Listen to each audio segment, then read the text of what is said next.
Welcome to Dungeon Port Studio. This is Caprinigh, and we are continuing to play C14 Dating. Okay, I'll admit something.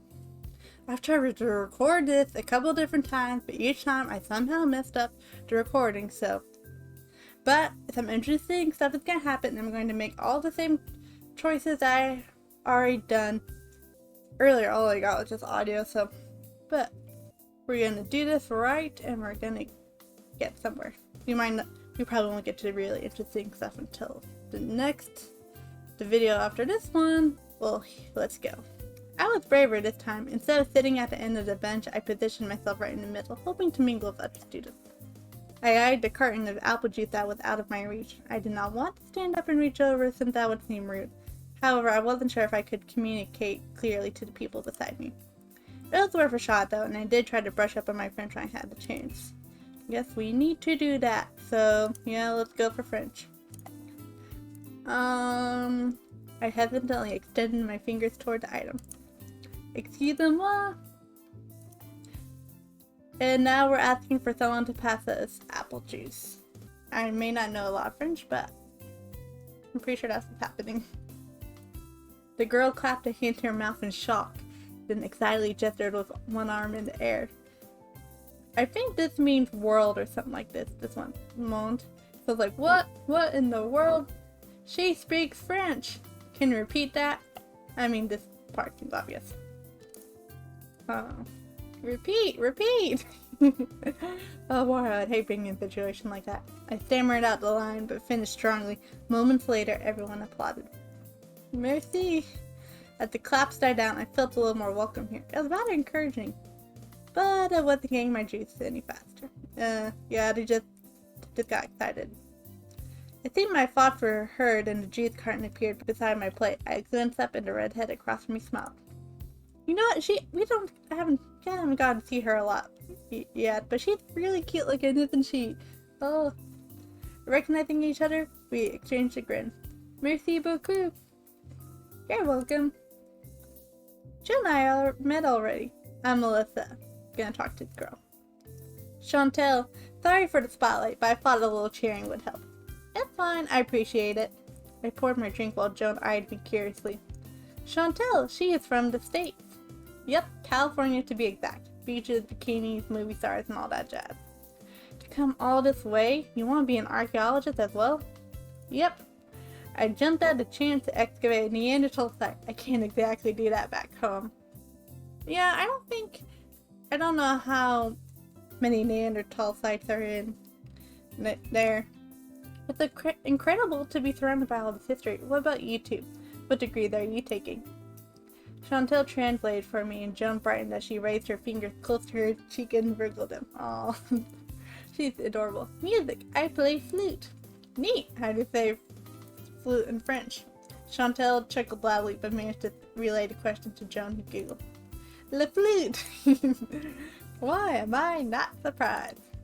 But isn't that nice? It helps with learning a language if many of the words are identical or similar. Yep. Yeah, it's fun. That's like one of the first things I learned when taking a Spanish class with all the cognates, I think they're called. If all else fails, say the word in English. There's a chance we might understand. Are you monolingual? Well, pretty much yes, or admit to knowing some Spanish. I'm pretty sure I remember her saying something about Spanish before. I'm not sure if it counts, but so habla un poquito de español, which means I speak a little Spanish. I'm pretty sure that means little. Joan tilted her head while Chantel leaned in ardently. Oh, she's adorable. Habla español? Oh, cool. Not quite sure what this means, but we know Spanish. Where did you learn it? My parents speak, and I was much more fluent growing up. I've sort of gotten rusty. Oh no. Are you learning Spanish? Chantel pouted between a spoonful of cereal sprinkled with cocoa powder. I'd like to, but Spanish classes conflict with my other courses. I want to go to South America or the Caribbean or whatever, so I'd like to master both English and Spanish. We both glanced back at Joan, who patiently tried to follow along. Chantel quickly summed up our conversation, and Joan nodded. Chantel wants to dig underwater. I'm interested in underwater archaeology. Ooh, I'm taking a class about that. Sadly, this elective is not what I'm looking for, but the choices were pretty limited. I guess the cave can get damp occasionally if that counts. But wasn't it said that this was the requirement for whatever school they went to, even if you weren't majoring in archaeology or whatever like that? So she's gonna have to come here anyways, even if she wanted to do the underwater stuff. I admit underwater archaeology was not a field I had given much thought to. Why underwater? Are you looking for underwater ruins of cities, searching for pirate ships and sunken treasures, or looking for Atlantis? I don't know if she's looking for Atlantis, but I think the main point of it is to look for underwater ruins or cities. That's part of it. Well, that and pirates. Pirates have always fascinated me. I think so far a lot of people that I've known, which really isn't a lot, that say go into underwater archaeology, almost all of them have mentioned something about pirates, so maybe I should have chosen the second one. I guess if you like pirates, you just a thing for you. I'd like to excavate something like Port Royal, the infamous Jamaican city that was partially submerged after an earthquake. I've heard about that. It's funny how once you hear something, like, you start hearing it everywhere, because I just, learned about that in a video, last week or whatever. There's already been multiple investigations at Port Royal, and it makes me anxious. I really want to start enjoying something amazing like that. I feel that by the time I graduate, everything about Port Royal will be studied and then left alone and forgotten like Brought to Spy. Don't know what Brought to Spy is, but it must have been forgotten. So that's why I don't know it. I'm sure there's nothing to worry about. Archaeologists rediscovered Pompeii hundreds of years ago, and excavations are still ongoing. These things take time, like Kalen, of course, or Callum, I can't remember how to pronounce it. They paused to let Chantel summarize their conversation again. Joan giggled and responded in a sentence so soft I can't catch it. Oh, sticking her little tongue out. What did she say? Joan says she's a super slow digger and growled to Callum. I know no archaeology. Chantel helps. More like I reassure her I'll help and then wonder if I should bother Mr. Dupont. I'm thankful for Mrs. Keller. She's very patient. And I guess there's Hendrik now too, right? He seems pretty approachable. Yeah, he does seem the most approachable of all three of them. Yeah, and he's also geologist. Chantel tilted her head towards the far end of the table. I could see him socializing with Sherri and Augustin, obviously playing catch up. And Miss Bo too. He's supervising the labs now. Maybe they won't be so boring this time around. Have you done them yet? Only recently. Sherri encouraged me to focus on the cave last week. The lab's not bad, but it's a lot to take in. I find it tedious. Joan? I guess she's asking her about the laboratory. No. It is tedious. Boring? I guess she doesn't like it. If you'd like, maybe the three of us could work in the lab together. That'd be fun. Sounds like a plan. Joan picked up her empty plate and I did the same. It was nice talking to you, Melissa. And we'll see them later. My grin didn't fade after we parted ways. It felt wonderful to branch out and introduce myself to more people. I finally made some female friends. After all this time. Why did it take so long anyways? I get the language barrier, but we got along well with Joan the last time we spoke with her, even though we could barely understand each other. What kind of bone is this? A tooth? It was the size of the palm of my hand with wave-like ridges on the outside. Who should I ask? Hendrik or Sherri? I'll be honest, I have no interest in Hendrik, really. And I like Sherri, so we're gonna ask her. Okay. What bone is this? It looks like a tooth, but I handed it to her and she turned it over, examining it closely. Why, it's the tooth of a woolly rhinoceros, an upper molar to be exact. I don't know about you, but I've never heard of such thing as a woolly rhinoceros. I think I've seen pictures of maybe some prehistoric rhinoceri. I don't know, but I never heard of a woolly one. How can you tell? Their molars have a very characteristic shape if you look at the ridge here. like a W. Right, you see this in horse teeth as well. It helps with sharing tough plant material. Okay. Still, you identified it so fast. Once you've worked with hundreds of them, it becomes second nature. I bet it does. What are we looking at? Have we discovered something valuable? I don't know. I don't think so. You've seen one silly, whatever, upper molar? You've seen them all. I guess he didn't find it very interesting at all. At least I know for next time. Thanks, Sherri. Sherri had become such an expert in identifying animal fauna, considering she started in forensics. Ooh, I'm kind of interested in that, but I don't know if I want to have a career in that. Really? I know you teach it, but I didn't know that with your career too. Yes, although the aims may be different. The goal is to identify human remains. In forensic anthropology, we mainly deal with recovering modern remains in a legal context, while archaeology is broader in Spain's history. How did you get into archaeology? I was called in to assist a colleague with a sacred burial ground. We identified the remains for historical purposes and reburied them again. Whoa, had no idea. You could say she had little skeletons in her closet. Funny. I bet forensic people hear that joke all the time. True, most of the skeletons used in my classes are donations or being borrowed from those sites. Not denying it. The rest are her previous lovers. You're funny. Augustine, you jest. Just my first husband. Oh my god, that's the funniest if you ask me. It'll be funny if this game just took a really dark turn and it turned out she did have the remains of her husband. But watch it be something much more normal, like ashes in an urn or something like that. I don't know if I could. I would not. That's not something I don't think I'll be comfortable with. Just seems weird. Melissa, you should resume cleaning now that we've identified the tooth. Right? Yay! I guess it's Wednesday now in cave. Yay! Ugh, I just want this layer over with already. My fiche is filled up and I got a ton of items in the plastic bag. I tentatively etched into the soil with my smallest trowel, trying to determine where this layer ended and the new one began. It wasn't as clear-cut as I had hoped. Hendrik did say the sediments were rarely consistent like a cake. I'm probably not as yummy either.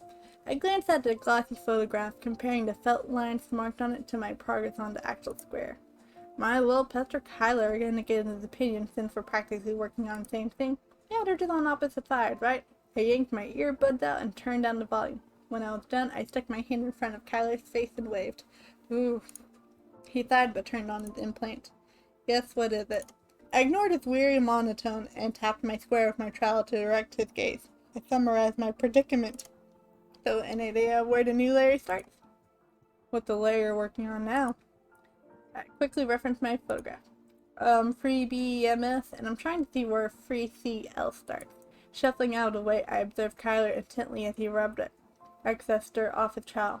With neat precision, he scooped out a bit of the exposed free BEMS soil and placed it on his hand. After wiping the trowel on his knuckles, he examined the sediments again. Which spot are you uncertain of? Right here.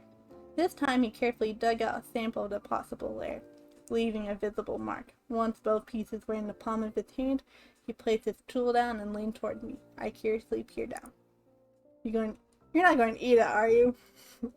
No, I think that was just a one-time thing. I think I said this before, but he doesn't seem like the jokey types. So we're just gonna go to the bottom one. What are you doing exactly? Are we going to compare them? Yes, and I'll show you how. Here, your hand. Wonder how many of these I'm getting right. I obeyed and he placed the first sample into my palm. Try rolling it into a ball.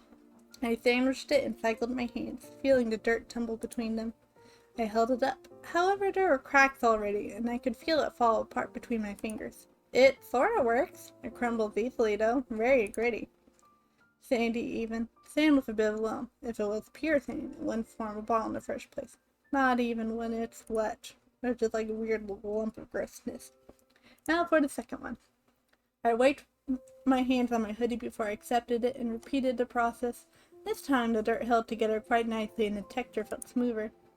Does it feel like the same layer to you? Not at all. I presented the rolled up sample and Kyler took it back. He started to flatten the ball into a thread but broke before it could get thin enough. It's loam. Neat, you're good at this. I think I'm just now realizing she is where her character sprite right here is wearing a hoodie. Lindy Hopper. Cool. I've played it for a while and I've just now noticed it. He wiped his hands and hastily glanced away as he grabbed his trowel. It wasn't anything spectacular. It's a method to test the soil texture. Besides, it's already explained. What do you mean? Yeah, it's if it was in one of the lectures, I don't understand French very well. The name for each layer. It's not a bunch of random letters and numbers. They follow a structure. They use terms to help describe the sediment, whether it's texture, color, or grain size.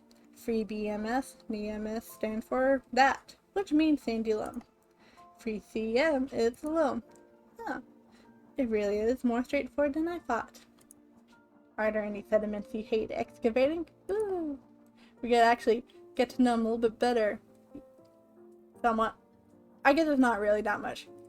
The layers are purely rock and stone are pretty annoying. I bet they are. Hard to decode. And clay sediments. Clay is extremely adhesive and it's a pain to clean the trowel every few cuts to take the dirt off. Well, but clay's fun though. The bottom layers of our squares contain clay. I guess not if you're doing archaeology stuff. I picked up my trowel and examined 2 spots Kyler had notched. Anyway, thanks for showing me that trick. Sorry to keep bothering you about this. I try to ask Sherri when I can. I don't mind.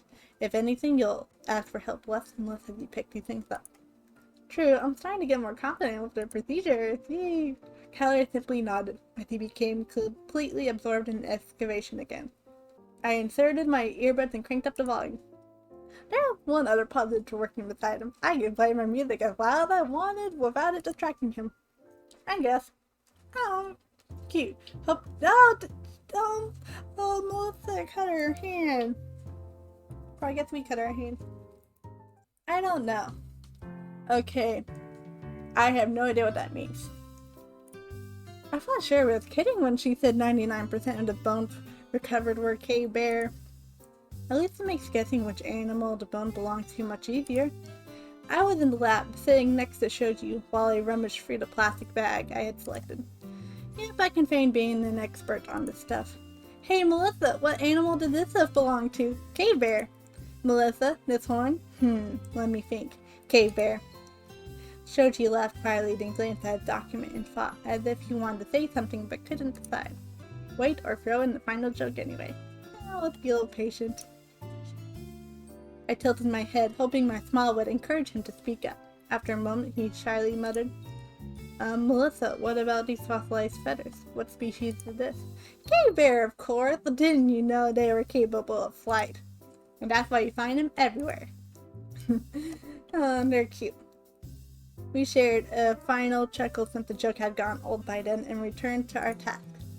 A small gust caught my attention and I glanced up to see flakes from a cracked canine tooth fall onto the paper towel. Shoji looked horrified, then hastily placed the toothbrush down to examine the damage. It was a canine that belonged to, what else, cave bear, with a giant fracture that ran from part of the tooth to the end of the room. It was drenched in water with some smears of dirt still left on it. Yikes, the condition's bad. It didn't appear to have fragile when I washed it. Oh, he's sad now. We picked up the enamel pieces inside. Did I mess up somewhere? No clue. Did he brush too forcefully, or how long was it submerged in water? Let's choose this one.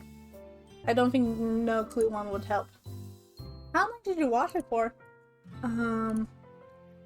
Just a few minutes? I sort of swirled it around in the water for a bit. Now I see. I think you used too much water. It saturated and causing the tooth to flake since there's a big crack in it and everything. Maybe let dry more before cleaning it? You have to be super careful with it now though because of the excess water. I had no idea. I think Hendrik went over it, but it's a lot to take in. He nodded in agreement. Oh, he is adorable. I think he's getting up there to be one of my favorites. Thanks for that. I'll keep it in mind from now on. It's no problem. This is stuff I need to memorize anyway, since we're actually here for it while he's here just because it's not it's kind of forced to it. Even though I don't think he's into archaeology. Did we ask him what he was majoring in? I don't know. I'm still learning, but I'll be happy to help if you have any questions. I'd appreciate it. The excavation team is always busy and I feel like I'm bothering them. And Professor DuPont scares me. He's friendly, but he can get pretty intimidating when it comes to structure and doing things. Right. I hope I don't screw up too majorly here. Yeah, Hendrik seems way more carefree.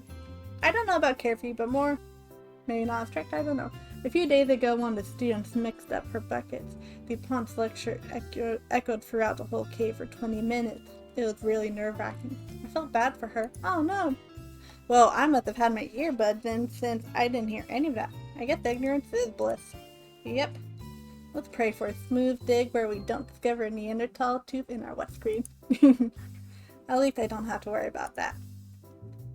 Oh, I do like him. Okay, I think I'm gonna stop there for today, and just thanks for watching. I hope you guys are enjoying this. If you want to say stuff like, or just ask me a question like, hey, how are you doing? Even that, I would be glad to answer it. But for now, I'd say let's stop for today, and thanks for watching. This is Caprinigh signing off. Bye bye.